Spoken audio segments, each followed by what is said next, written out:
Thank you very much for staying with us on the AM show. We're talking about your welfare and mine as we discuss exorbitant taxes and the complaints of traders. They are wailing, they are complaining about the situation. Last week, it was the Central Business District of Kumasi. This week, it is same in Accra. My colleague Bernice Abubedu Lanza will be joining us from there in a bit as she gauges the mood. In fact, if you were watching our sister station, Adum TV, there was an interaction there with some of them in the local language, and it was interesting. One lady was complaining about how just a few days back she purchased sandals that she sells. She's a retailer, and now the price has increased by 11 cedis in just a few days. So that is the reality. What do we do? Where do we go from here? Is it the right step for these traders to, put down their goods, put down their tools, and say we're not working this week?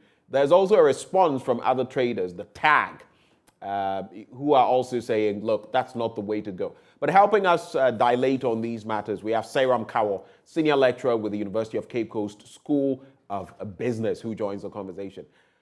Mr. Kawo, a very good morning to you, sir. Good morning, my brother. It's a pleasure having you. So let's gauge, the mood right now. We know where the dollar price is currently. In some places, they are exchanging a dollar for 13 cedis. Just a few days ago, I had to transact, and trust me, I had to pay through the nose. Then there is the free fall of the cedi. There are the economic, times we have to go through, and the fact that a lot of the importation we do, of course, we have to pay for in dollars. The traders are reacting to that by saying the environment is simply too stifling for them. For you, well, putting down their tools, downing their tools and not working, is that a solution to start with? For me, to start with, it's a 50-50 situation because the traders are also in business to make some returns. And if the returns that they are making, they are not actually meeting the cost involved in what they are doing, then they would be justified in putting their tools down. But then these traders must also know that they play a very important economic activity, the redistributive sector of the economy. And for that matter, laying their tools down might also affect them personally because the little that they are also getting on daily basis, they would be getting this amount of money. But then looking at the whole sector, the people who are going to lay down their tools might not be very much affected because they are going to be the wholesalers who will be laying down their tools. If the wholesalers are not selling, then those in the retail business will not be able to get their money to work with. In every type of business, there is the need for planning. And the planning would help you know the cost you are going to incur and the benefits that you are going to get. If you have planned and you've not taken into account inflation, the exchange rate, and the rest, that goes a long way to disrupt the plans that you have. And that is where we find ourselves today when the cedi is depreciating freely, the transport fares are going up, utilities have gone up. All these things go up in building the cost of the activities that these traders undertake over time. Now, let's also look at it from the viewpoint of the role these traders play in our economy. The sector that we are talking about is labor intensive, and they usually use the unskilled labor in the work that they do. And so they have also employed a lot of people. Most of the taxes that we get are from these people in terms of the VAT, the other taxes that are paid through the ports that we have because they are the ones who import these goods. If these people are saying that the taxes that we are paying, initially you have a system that you have put in place that is accommodative for us, but now it's too high for us to pay. Let us sit down and look at it. I think in that way, they can also use some other means to call the government to order so that they sit down and look at the entire situation. But laying down their tools will have a dying situation on our economy, Ghana. So it is interesting that you put it that way because, like I just mentioned to you, the cedi has slumped, now becoming the world's worst currency, the very worst. And these traders are saying that, look, we have to import, we have to buy. Those from whom we buy are purchasing these items in dollars, which means that they transfer the cost to us. And we also have to transfer the cost to the end user. And the end users are bailing out on us. Some are saying our prices are too expensive. Imagine that lady that was just speaking, like I said, on our sister television station, Adum, who is saying that, look, I purchased these sandals for X amount.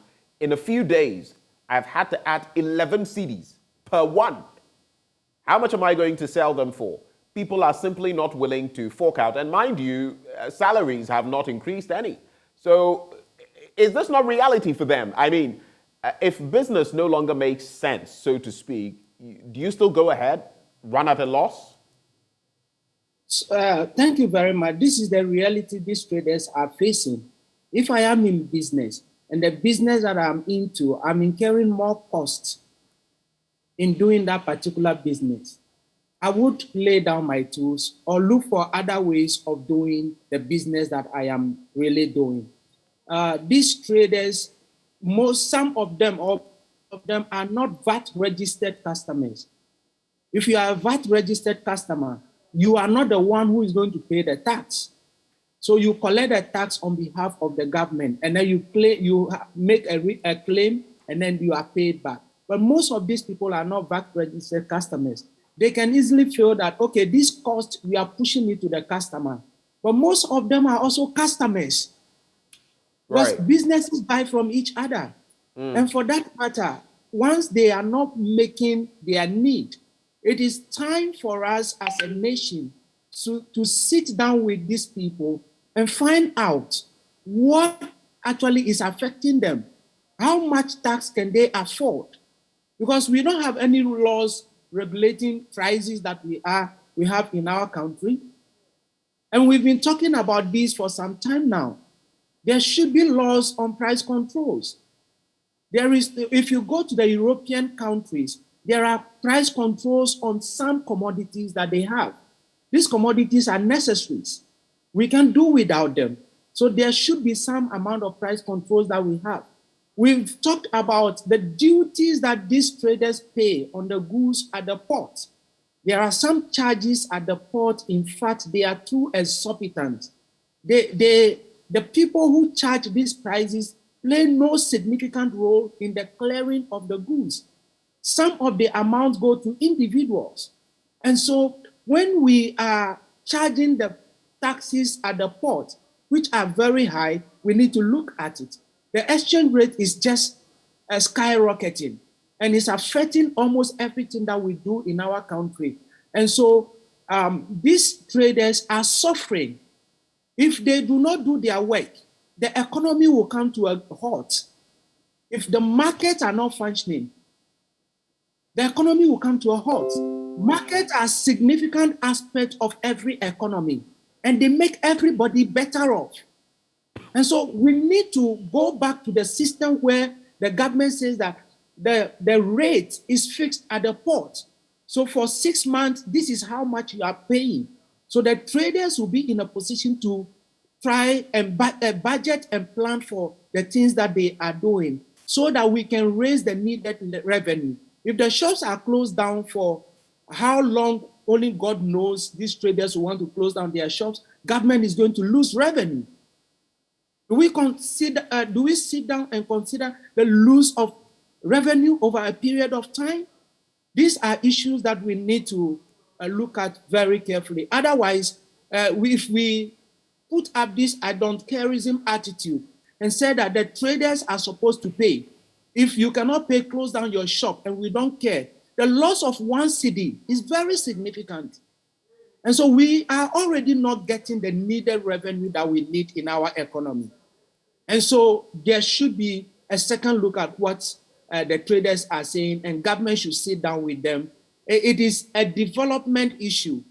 We are all working, the traders are working for the country. The tax collectors are working for the country. And it is high time these people sit down together and find amicable ways of solving the situation.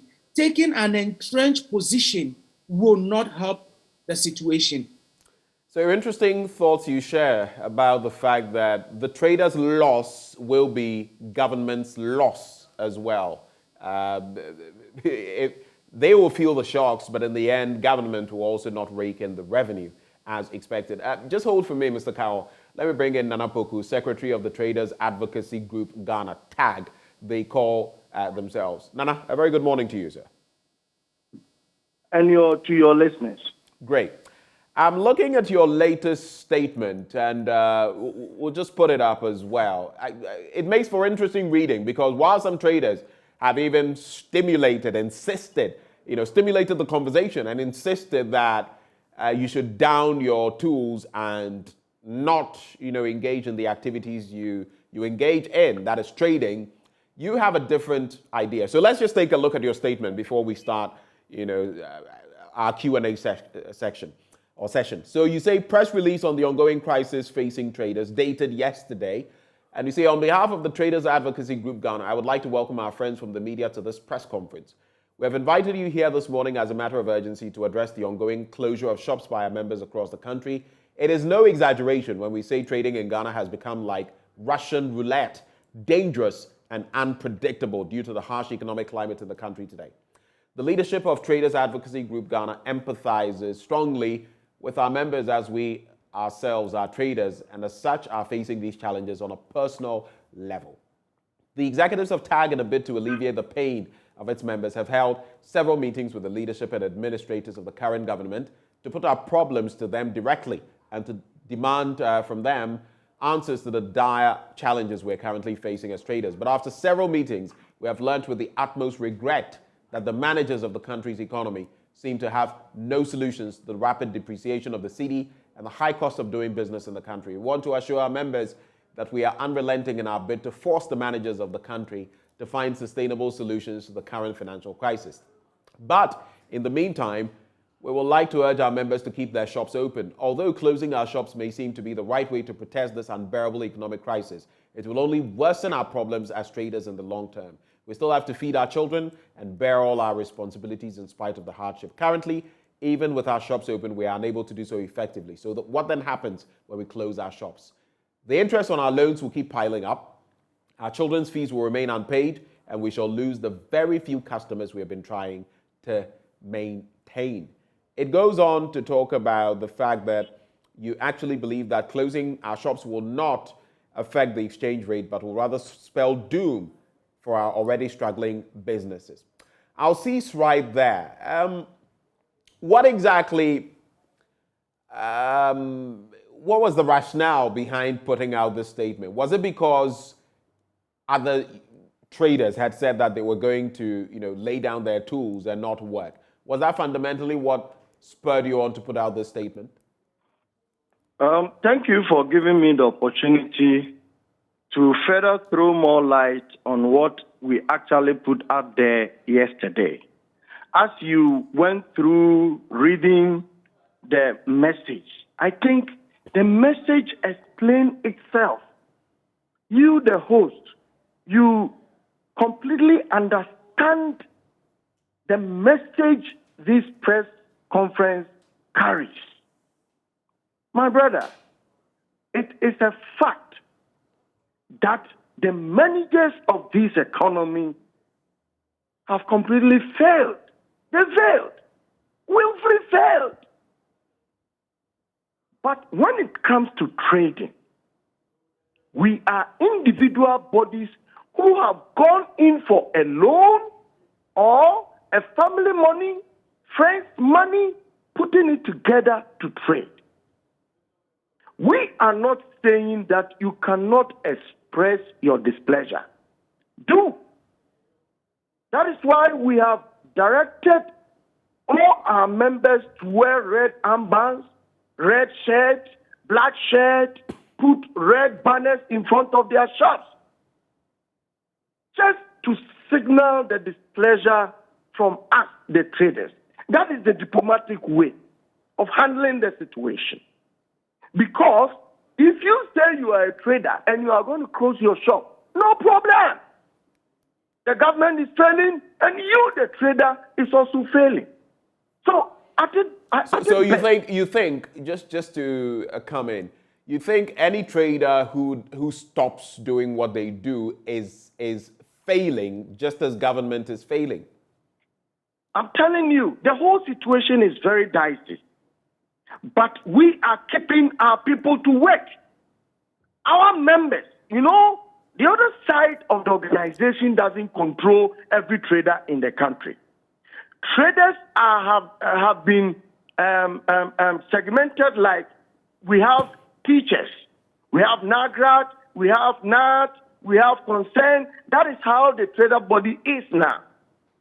So we are urging our members that the situation is dicey, and indeed government is engaging us. If we go on demonstration, it is the same government element that will invite us to come and sit down and talk. Government has initiated the talk already. All right? That we are talking. Why should we advise our people to hit on the street and go back to who? To negotiate, to talk about our plight. That is why we actually deduce the strength, the wisdom around it, and we are telling our members that, look, all that we are saying is right. But where you earn a living is a place where your heart is. You should not close that place because it is feeding multitudes of your family. It is buying fuel for your car. It is paying your tithe in the church. That is where you work. Don't close it, but express your displeasure in a different way for the government. My brother, if we close all shops in Ghana today, tomorrow, would the dollar rate change? It's a question I'm putting out there. The managers of this economy failed. They have completely failed. Because the one leading, look at UK, what happened over there? The man did not fail UK like Ghana Finance Ministry has failed Ghanaians. He just made what do you call it? A budget that seemed to affect the economy, just a slightest shock. They say, Master, put your tools down. What about? So what are you saying? You're saying government has failed. So what will help in the situation? The sacking of the finance minister? I mean, based on the analogy you're making. In football, you are a football fan. If we put the day are you on the field and the day is not putting the measures that will give us a result, the coach alongside the pitch will definitely pick him up and say, Master, come and sit down small, okay? Let a fresh limb come on the field so that something can change. And immediately that is done, the formation is quickly changed. So I want you to be decisive. You think the finance minister should be sacked? That's what you're saying. Oh, my brother, I am a leader. I don't just talk. What I have put across there, if you think about it, you will mean what you will understand what I actually mean. Right. Okay? I don't have to say it. Okay. It is clear to everybody that they have failed. But the traders that I shepherd or that I lead, I will not lead them astray for them because we have loans that we are paying. We have so many things. Our monies have bent. If I was using just 100,000 in January, February to trade. Now the money is $46,000. A whooping sum is gone. My brother, the situation is so dicey, the situation is so bad that we don't even know what to do. But we will demonstrate in a way that government will actually try to salvage the situation. But we will not close our shop. That one is never. All right. I get the point, and I want us to build the conversation step by step based on what you've been telling us in that latest statement. So you say that this is not the time for traders to close their shops. Just this morning. So hold for me. Just this morning, I was sharing how on our sister station, some traders were engaging one of my colleagues, and they were saying that one, said that she was purchasing sandals wholesale at a certain price. Just a few days ago, she has to pay an extra 11 cedis on one now. And she simply can't do this because passing on the cost, I mean, people keep asking, why is it so expensive? And people are not purchasing it, which means that her money is locked up and she can't go and come. She can't make ends meet. Put that side by side with the fact that the watchers of our economy, economic analysts are saying things are actually not going to get better anytime soon. In fact, that the cedi is going to slump even further. Even now, it is the worst performing currency in the world. Now it's no longer second, it's the worst. And the economic watchers are saying it's not going to get better anytime soon. So until when do you feel the traders can lay down their tools, if not now? That is why we have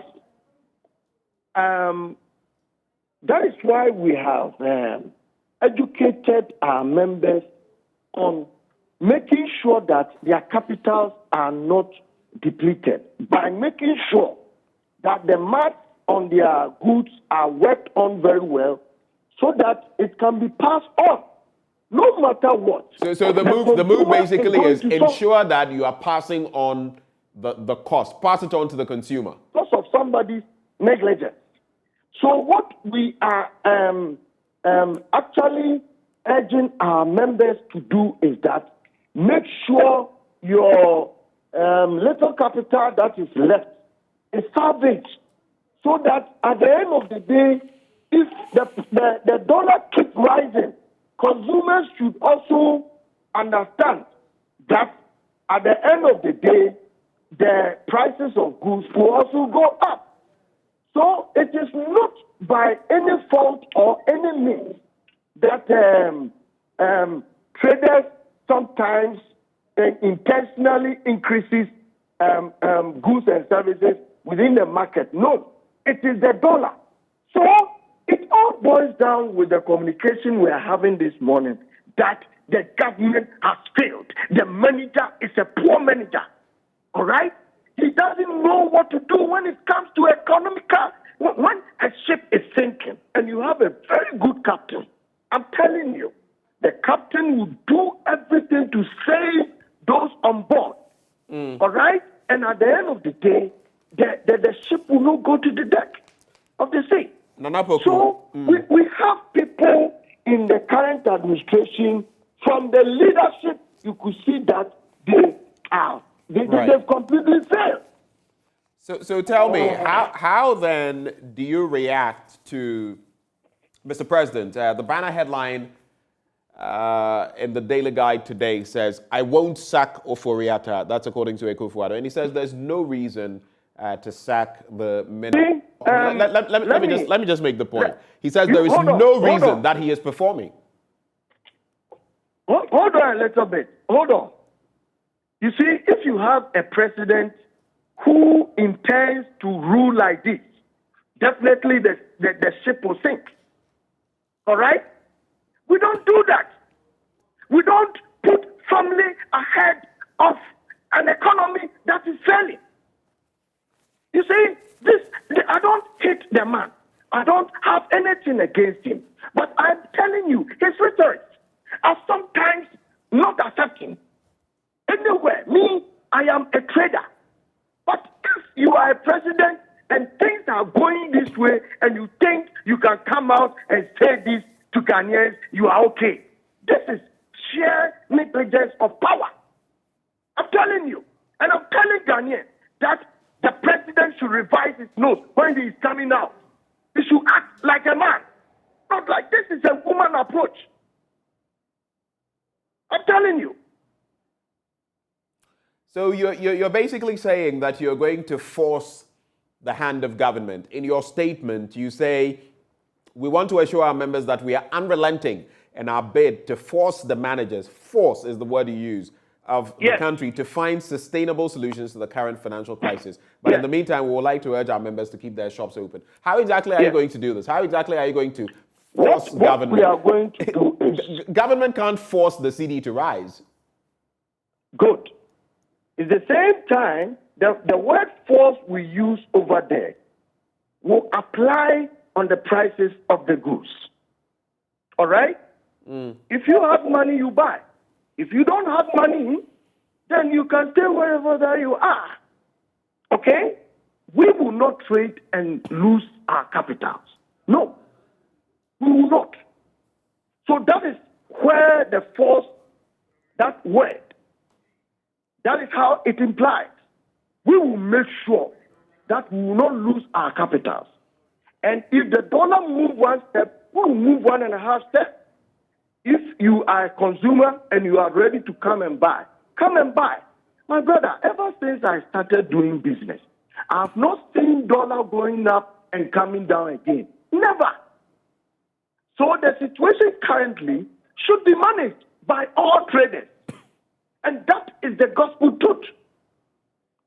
The situation we find ourselves now should be managed, please quote me very well, should be managed by all traders. It shouldn't be a situation where an expectation is on the look that something can be changed that much or dramatically. When we met them, they made us understand, or they made us to get the drift that they have failed. They are waiting for syndicated loans. They are waiting for IMF before they can cushion the economy. And if you are a president, people are wailing, expressing a whole lot of woes on the economy, and you talk like this. It's not good. I believe maybe the journalists have tweaked the speech of the president. But for me not hearing from him directly, I will not buy it. But I have made my point. Nana Puku, we are grateful that you took the time to speak to us this morning. Of course, he is with the traders. Let me also use your big platform to tell traders that please, we are in trenches of everything that we see around us. Don't close your shop. Keep your shop open, but continue the GUTA.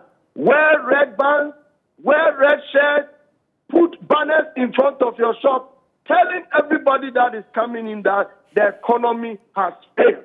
So if you are coming... Nana Puku speaking... Thank you very much. Right. Nana Puku, thank you very much for sharing your thoughts. Very passionate about the situation, and we all are. He is General Secretary of the Traders Advocacy Group, Ghana. But let's also bring into the conversation Murtala Mohammed, Member of Parliament, Tamale Central, also a member of Parliament's Trade and Industry Committee. Mr. Mohammed, a very good morning to you, sir. Hello, Murtala Mohammed. Yeah, good morning, and good morning to your cherished listeners. Great. Thank you for joining the conversation. It's been a while. I hope things have been well from your end. Yes, I'm currently in the constituency, actually. You're in Tamale Central? Yes, I climaxed the 3 extra classes organized for the BT students, and we finished distributing the mathematical sets and the TNT for them. So we're bringing you in because we're talking about trade, and we want your analysis. You already know what the dollar rate is currently. I mean, depending on where you go, I got it for $12.50 just on Sunday. Some are saying it's $12.40 official rates. Some are saying as high as 13 cedis. There's also talk, when you read today's Economy Times, that the CD is set to depreciate even further. Let's start the conversation from there, because this entire trade bubble we're going through, what the traders are facing, is on the back of the American greenback. What do you see when you look at our currency slump, now making it the worst in the world? Well, good morning to your cherished listeners and viewers. There is no denying the fact that we are where we are because of incompetence, ineptitude, and lack of coherent policy interventions. And let no one blame the economic challenges we have, particularly the depreciation of the cedi to any external force, there is absolutely no reason to blame it on any external force. Are you saying the external forces of COVID-19 and the Russo-Ukrainian war No, don't exist? The Is that what you're saying? The COVID-19 as a reason, the better. The reason why I say we should not blame it on external forces. Let's look at the COVID-19. Ghana was not the only country that was hit by COVID. As a matter of fact, when I listen to government and government officials saying that we manage the COVID-19 than any other country, for me, it's insulting. How do you manage COVID-19 than our neighbors? When many people died in Ghana than even in Nigeria as a result of COVID-19. When many people died in Ghana than in Ivory Coast, in Burkina. The best way you can manage COVID-19 is that when you register fewer deaths. And I'm saying this because if you look at the number of people who died in Ghana, juxtapose that with our population and calculate the percentage. Many people died in Ghana than in many of these countries. So to that extent, they managed COVID-19 than us. But none of them went to the IMF for $3 billion loan in the name of COVID. None of them went to the IMF for that. None of them went to the World Bank for $906 million loan in the name of COVID. None of them got about 300 million euro from the EU, and none of them dipped their hands into all manner of funds established by their countries for the purposes of COVID. So when I hear government officials say that COVID and that we manage COVID than any other person, I get extremely angry. But Ben, let me ask you one simple question, and I expect the media to also ask these questions. And I'm going to file the question because I filed the question before Parliament went on recess. And this Minister for Finance refused to respond. I'm going to file the question the moment Parliament resumes. That the Minister for Finance should tell us, this COVID levy we are paying, the COVID levy was imposed for the purposes of the so-called free water and free electricity they gave the people of this country. How much they have collected as a result of COVID levy, we don't know. As to whether we have paid more than enough to take care of the free electricity and the free water, nobody knows. Assuming that they have collected this COVID levy, that is more than the amount of money they claim they spend for people in the name of COVID, that would be extortion. We are going to demand. But then we are where we are because we are hugely import dependent. That is where we are where we are. We are where we are because we import more than we export. Why are we hugely import dependent? We are hugely import dependent because this government is failing or gross incompetent to continue with some of the policy interventions that were introduced by the ND. I'll give one classical example. There was a ban in the importation of rice by small rice importers into this country. When I was reshuffled from Minister of Trade, Information to Trade, the small rice importers petitioned the ministry to lift the ban. The big rice importers also petitioned.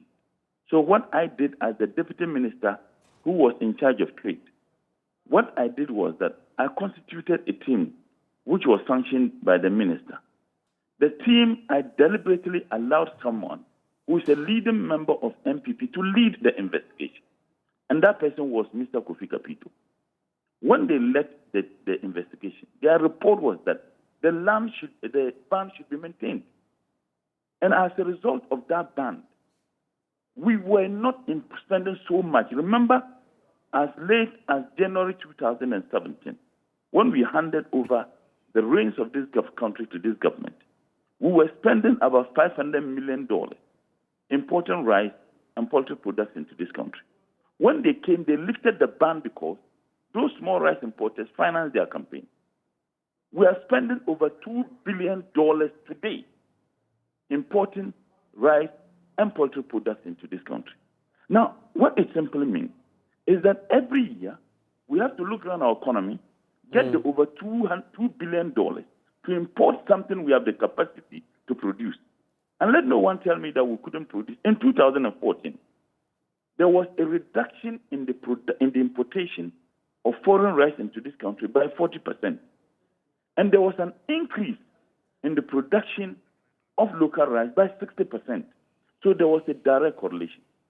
So within, calculate, 7th January 2017 to date, how many years? About 6 years. We moved from $500 million in importation of rice and poultry products to over $2 billion. In fact, on the 18th, in 2018, the then Deputy Minister for Trade, Honorable Aonkalin, when he met the Taiwanese businessmen, he boasted that Ghana is spending over $1 billion importing rice into this country, and the majority of the rice we import it from Taiwan. So I'm saying Murtala, I'm going to have to do this, begging your pardon. I just want you to hold for me a bit, you together with Sairam Kawo. Just hold for me a bit. My colleague Bernice Abubedu-Lansa is in the Central Business District of Accra, and she's going to pick the thoughts of these traders on the very things you're talking about. So, gentlemen, please hold for me. Bernice Abubedu-Lansa joins us from the Central Business District. Bernice, if you can hear me, where exactly are you, and what are the sentiments being shared with you? This morning, I'm coming to you from Okaishi. We're here to assess the impact of the intended closure of shops by GUTA and other trade unions. It's quite a busy morning here, and I'm going to speak to a few customers who are here to get some items for their shops, and we'll be asking them what exactly their concerns are. There's a lady who would like to speak to us. Let me find out what her name is. Good morning, Pacha Efrausing. Esther. All right, Esther. What is GUTA for sale? Nampa me close shops. Now, what do you saying? In Pacho ya tipa. Yensu, yesha ankebe haye. Na yensu yensi emu bi say. Yebe transi na yenye sadie no. Na se na edwuma no koso no. Yensu yenhusu. Isa yeba be fa niama na. Ye ma no yenye hwi wom. Yenye hwi mfaso no yenye atumu amaye. Ukwa ni boy edin. Ena edwuma na yensu ebi mo akoji loan no mri ye edwuma no. Ukwa edwuma nya loan utia no interest nsusu. Enti ama yenya hwi edwuma no interest na ye just kwa unya uri atia. Ba edwuma na ko e basa wo Ghana. Se okida ya ekida sika kidin ali edwuma nsu. Udu me fa niama. Enti u me fa tensia bia ukwa koton asan ba biom. Enti so fruka ya se kwase ebo no mo buye no. Aban no ewoso no oba kan se oba be boy ma ana Ghana ma na si ade ye nya ye bre o Ghana ye bre pa nkola wo mu nya ebre nti je wo koso. All right, so this lady says that they make no profit from the items they come to purchase to retail. And so they said that every time they come, the prices have been increased. They're really struggling. She was hoping that, as this government said, it will take care of women like herself and other citizens. But she's realized that it's not exactly as the government promised. She is also saying that she doesn't think that the intended closure of shops will help too much. But let me continue my conversation with her. GUTA for say, Omoni abaya kasasa, omoya suggestions ama abang, but akoya to send ya abaya inti omuni. So mupeso mu 2 shops nim na abaya hu so weni abre. Send ya or how na yeni na ye femu no esobete. Mbajo ye pepa, ye pese entum. Ye 2 stores nyam. Ka me nkwa ye 2 store mo ka bia nso nye adwuma nkan. Na ye hu ze Ghana obi a upa nantibra. Ye pe. Na and Tuesday anka wo beba ana say shops no mu betu mu ntina waba and Tuesday. Me dey me ba e tell me tin wa ha. Nti anytime bia me wo krum. Nti so mu 2 shops ni ma, how would you survive? E better na see. E better na if 3 days anya hwe mai. Na we didie mu e. Oh, obi wo mo ka wo ye adwuma ese mo bo on kakra nti bia wo bibi kakra ka wo fie bedi. Na so na e be boa ya wo chire no embra from kakra. Right, so she's also saying that she supports the closure of shops after I explained to her why GUTA is taking this action. She also says that she would wish that all vehicles would also not move to join the protest. I was asking her how she was going to keep body and soul together if the shops were closed, and she said, well, she's got a few items she could rely on. So let me move on to another customer here. Hello, sir. Good morning, please. Good morning, madam. What's your name? Oh, Mr. Daku. Mr. Daku, na GUTA for say ombe 2 shops mu. Na anope dia ntina wabaha. Come my phone about me be no man ya tumu. Ya stop one phone store no kura dem woye. Niama be isa na. The plate and a boss. Me be no obnya mboye ya temba but 2 hours in it. Almost a new low price, a bantian transfer. Intin Yaba, not quite different. Never Yabano. About 2 million. Into Madame Oshia, in fact, I had him by intimate toy. Who tons were, who forgot tons one. Never were there once were betting things I am talk. Well, now, I oka. Now, Platinum also. And we do pa, do. Now, so also not say Antons were. Over plates ceramic bowls. No. All right, so Mr. Darko says he's here to pick some ceramic bowls and other ceramic wares to go and sell. But his concern is that every time they come, the prices increase. He tells me that yesterday the prices were different. In fact, I met quite a number of people here earlier, right before coming on air. But they've all dispersed because the managers of the shop say they cannot come in now. They have to adjust the prices based on what the market is telling them at the moment. In fact, I spoke to the manager who says he cannot speak to me because he's not the owner of the shop. But he says that they have heard GUTA's announcements. They were just hoping for further announcement which will reinforce the decision. What I'm able to say about that is that GUTA says at 11:30 at the conference center today is going to make an announcement and give details of this closure. Generally, Mr. Darko, what brabo muti saying? Oh, father, say, and call your crew. And call out 9. Well, I'm near 9. I demand na the shop also. Say, and call your crew and quack because and say the father 14 cities. And them buy 18 cities. That's 4 CDs extra. Yes, was this year almost a new price as about the transfer. Well, until your transfer, but 2 hours in it. Open way until I train on Buana, a coffee, and said, and call your cry. Well, I'm wrapping up with Mr. Darko here. He says that he has 9 children and things are difficult for him at the moment. He purchased these items, 14 CDs per item. Now it's 18 CDs, and he's even thinking that it's going to be increased further because the shop owners say they have to adjust the prices. I'll walk over to the other side of the road and speak to some shop owners themselves. But let me engage one more trader here. Good morning, sir. What's your name? Joseph Fabio. Okay, Joseph, what are you able to tell us about the current situation? Me pesa me kachi na me pacho kachi na Ghana fo nyina enti se sisi ade. In fact, se awrade amemu a edene kura kire se baby a obefa bia obi atoto ne niam baby a obefa bia obi atoto ne niam kire se yenhu de yenye sisi ya me no kase na o ton de yen na obabeto me befa plate koma customers o hotels ne e wotema Jowlu 37 no customers wo ha ya omo frɛ se e bia omo pese omo sesa omo plate omo bowl so omo use ma customers na aye dada e bia omo sesa mu anu ma frɛ me na mababa abehwe. Me patrol, hold on for me kakra. Joseph says that he deals in plates and other ceramic wares. His customers are mostly hoteliers who need to change some of these wares quite often. He started his submission by saying that things are extremely difficult, and if God does not step in, he doesn't know how things are going to be like. So he's a retailer. Most of the people I've spoken to here come to this shop, the one behind me, and other shops in the Okaishi area to come and purchase items for retailing. In Tisisiano, Ususu said then I'll buy Enyamfa Asemihu. I am in one say, yeah, Papa Penny, Mam Penny. There's a Niamano Koso, na Ontimin can be beyond for home. My dad, you know, I'm in Chassis. Now, Ocaso Ontimin can be beyond for home. A Diana or Pessa or Kafahu. One no young papa, only a penny, only a BBI or Ghana. And that is a BB Kosuya. Or no woman, I say a catcher no mrim.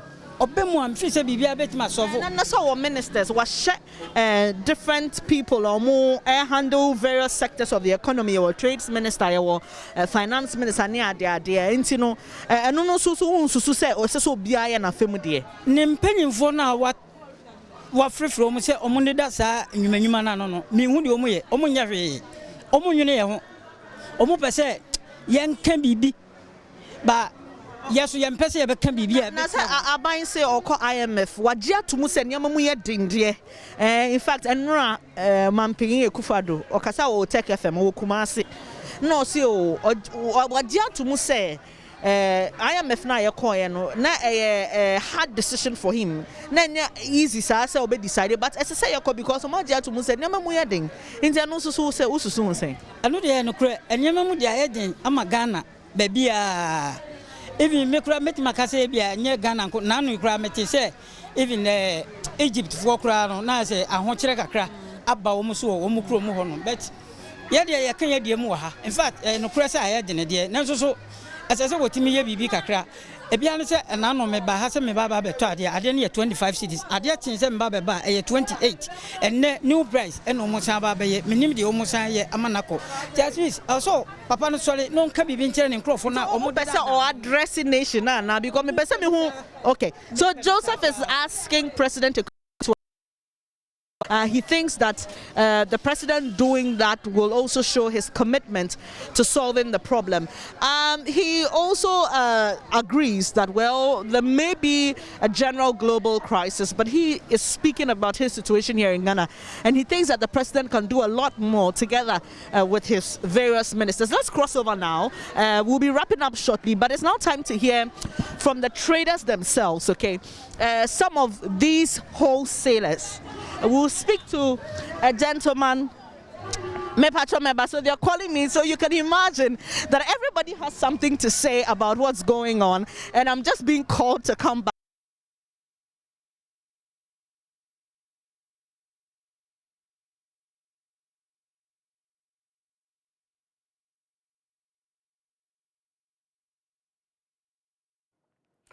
So you heard some traders, sharing their thoughts there. Bernice was going to interact with some other people. We've lost the sound. As and when we get back that sound, we'll reconnect with her and have her share with us what the sentiments are of the people there, both purchasers and sales people. But let me come back into the studio. So, Mutala Muhammad, you are making a point. I'll just take your extended remarks and then move on to Sairam Kawo. You see the real picture on the ground. And for some of them, they are shutting down their shops today. What do you think about that move? Ben, first and foremost, like I indicated, that we were spending over $2 billion. The syndicated loan we are going for is about $1.3 billion, isn't it? If we had continued with the visionary policy of the NDC, I don't think that would have been going for syndicated loan for monies that we had the capacity to have prevented some, few years ago. Ben, I came here because of the class we had and also to start the harvest of my rice farm. I know bigger rice farmers in this part of the country. Honorable Tanko, the former Yaba Kubori MP, has thousands of acres of rice, including our brother, Honorable Akando, has a lot of acres of rice. You mean Kwabena Akando? Yes, Honorable Akando. Right. He also has, in fact, he's mailing them. And Honorable Tanko is the biggest, producer of rice. He has thousands of acres. Avnash, that rice processing company, has stockpile of rice in their warehouse. Government is unwilling to buy local rice. Go to NADMO. The other day, I was with the PRO of NADMO on a program, and he admitted that they buy imported rice for disaster management in this country. When we have rice in this country that are produced that are of the same quality standard with the imported rice and that are cheaper, yet you have a state institution like NADMO that buys imported rice, go to the buffer stock. The buffer stock is struggling, yet the leadership of buffer stock are living in millions. And everybody knows that how it is suffering. So I'm saying that it is the policy intervention of this government. They are so incompetent, they are unwilling to do that. But let me talk about GUTA. Unfortunately, there has never been any government who disrespected and disregarded GUTA than this government. But they are not talking. You can call the leadership of GUTA, the current president. He was the secretary when I was the deputy minister for trade. And we had a 24/7 open door policy with them. In fact, the current president could call me as late as 1 a.m. Ask him. This government took decisions, or they continuously take decisions without even involving them, and they themselves publicly have indicated that they don't involve them in some of the decisions they take. The reason why they don't want to talk because they are so political. GUTA is the only organization who supported a political party in an election. You remember what their members did at Ubusukai? They contributed 200,000 Ghana cedis for this government. The traders recently in Kumasi also contributed for the MPP. So that is why they are not talking. I can bet my last penny. If the NDC was in government, GUTA would have done the worst. But they are unable to do this because this is a government they finance, a political party they finance. But shouldn't we be able to detach the politics from it? This morning, I watched a trader who admitted on our sister station Adom that she had voted for this administration, but things were not going well, and she was calling on the president to, salvage the city and all of that. I mean, can't we take the politics out of it? The reality is that the traders are suffering, and they are pointing out that issue. We talked about the suffering, but I'm saying that they are political. I am not doing the politics. I'm saying that they are very political. Look, you just interviewed one woman or one gentleman. The last interview before the voice, we lost the voice. He said yes, and he had that. Yes, there are problems everywhere. He made reference to Egypt. That is not true. That the dollar, the Egypt money is not as disastrous as our money. Is it not true? Is it not true that Egypt is also in dire straits? That they've been impacted by the Russo-Ukrainian war, and in fact that they are also seeking an IMF bailout. Is that not true? No, their currency is not as disastrous one as ours. That's one. Two, Egypt imports virtually the food they eat from Ukraine. That's one thing you should know. I am saying that they may not have the capacity to produce. We have the capacity to produce, and we have done it in 2014. So it has got nothing to do with Ukraine-Russia war. Absolutely nothing. Are you telling me when we had economic challenges, we didn't face economic meltdown? We had economic challenges under the NDC. Is that not the case? So I'm not talking about we doing the politics, but the GUTA members have been very political. If they themselves have indicated that they have not been consulted in decisions they take, but let me just leave GUTA. Are you not surprised that this Minister for Finance is still at post? This Minister for Trade is still at post. Are you not surprised? Tell me one area Ken Oforiatta can boast of a success story. Tell me one area. He is there because he uses Oforiatta. It's as simple as that. Look, there are leading members of MPP who are now speaking out. Ken Oforiatta is still the Minister for Finance. Tell me, and I want you to tell me this area, this minister can boast of a success story. One area. The only area perhaps he can boast of a success story is that he has succeeded in being in white throughout his appointment till now. There is no any success story. And when people make criticism genuinely, they say it's NDC. Civil society organizations, some of them are speaking out. Academia, they are speaking out. Everybody is speaking out. Look, we can go for any syndicated loan. We can do whatever. It will change until we change the policy direction. And that is why Albert Einstein once said that the significant problems that confront us can never be solved with the thinking we had when we created them.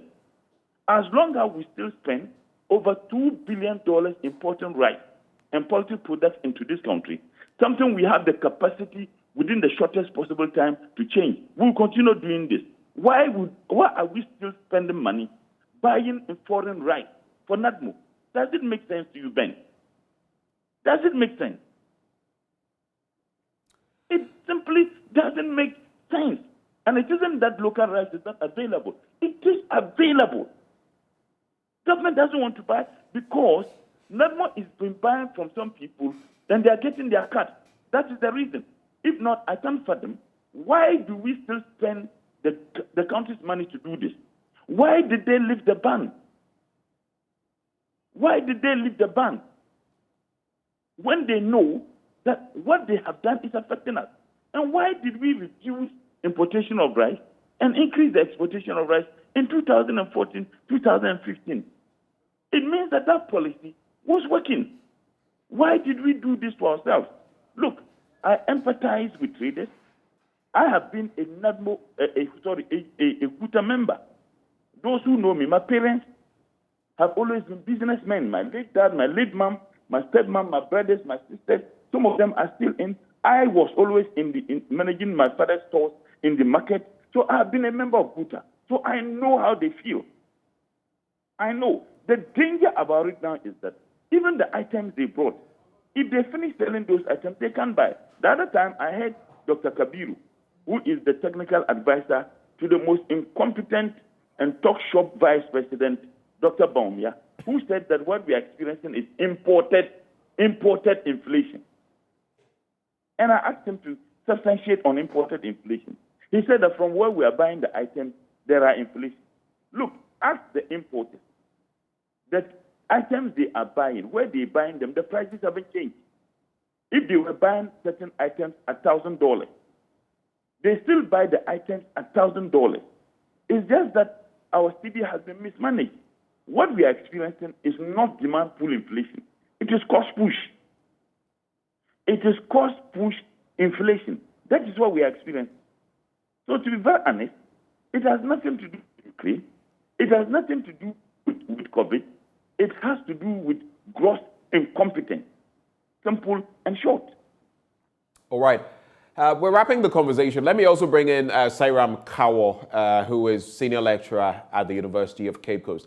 Having looked at everything, digested everything that we've discussed, looking at the standpoint of the traders, some of them who are laying down their tools, then the TAG, the traders advocacy group that is also saying, don't lay down your tools yet, but government has failed in this respect. And listening to the traders themselves, what for you then is the way forward?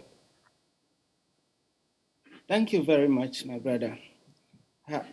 It's really sad where we find ourselves today, especially when the secretary of that particular traders union said that we're going to force the government to do the right thing.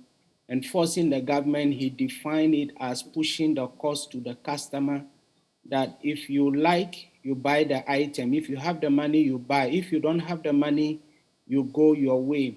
That actually shows us that there is no control in the trading subsector of our economy.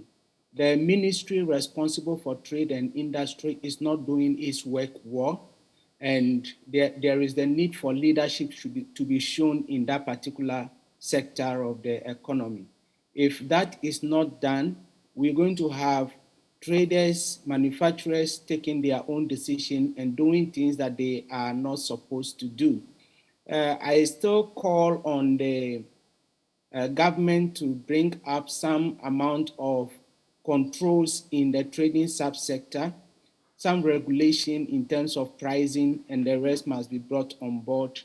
Everything that we're talking about here is basically because of the free fall of the exchange rate that we have. That particular side too, we need to look at the exchange rate. And once we look at the exchange rate and then work towards the rates that we have. I also call on government, though we want to raise revenue, we need to fix a particular rate at the port. This rate that we fix at the port will enable the traders function very well. That also fits into the price control that I am mentioning. This law on price control should not affect everything, and some necessities and some things that we know we can easily regulate, and then the prices across the country will be uniform over time. We are doing it for water, petroleum products, some alcoholic beverages are being, these controls are done on them, and so we can extend it to some other areas of the economy. The traders are also in the business to make money, all right, but then the amount of money they are also making, some way very exorbitant, higher prices that they are charging for the goods. There is the need for education of these traders in terms of price negotiation, contract negotiation, in terms of fixing the prices for their goods and services that they render. Most of them just fix the price as their secretary have stated, that push the cost to the customer. And then they push every cost to the customer. Some of their costs are fixed costs. They will not change over a period of time, but they want to recover this cost over 1 year period. And therefore, pushing this particular cost to the customer makes things very difficult for everyone. And so the Ministry of Education can roll out some educational policies for these traders, and then get technocrats and experts that will go into what goes into your price that you are fixing over a period of time. There are some costs that these traders incur that are not necessary. These unnecessary costs, they push it to the customer, and the customer will have to pay for it. They need to look at these costs very well so that they can also cut down their costs, and then we make sure that our economy moves on very well.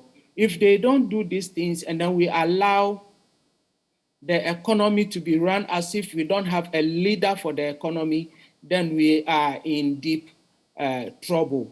Right. To end it up, you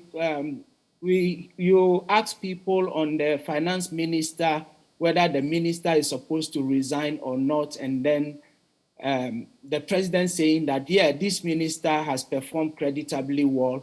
But as in football team, you can be the best player ever, and you can be the one who scores the most goals over time. But as you work, you age, and things will fall apart. There is the need for a substitute that will bring more energy, more vim, and more agility into the team, so that the team will be able to perform very well. In that respect, the president should revisit his notes and make sure that they bring some other people that will refresh the economy, that will bring fresh ideas. We accept that the finance minister and some other ministers have performed creditably well in the past, but things have changed, and therefore we need to go with the change. And the only constant in the world that we have is change, and the change must come now. All right. Zakawo, thank you so much that you took the time to engage us, of course, senior lecturer at the University of Cape Coast. Let me wrap the conversation with Murtala Mohammed. For you, what is the way forward? We appear to have lost Murtala Mohammed, unfortunately. We're grateful once more to all of those who have joined this conversation. Earlier, we had Nana Poku, General Secretary of the TAG, that is the Traders Advocacy Group, and they are saying government has failed, the finance ministry has failed. In fact, Nana Poku just stopped short of saying sack the finance minister, but he said it in not so many words. We've engaged all of these people on this conversation. Only time will tell how things go at the Central Business District of town today. We take a breather. There's a lot more that you can expect on the AM show when we return. Do stay with us. We'll be right back.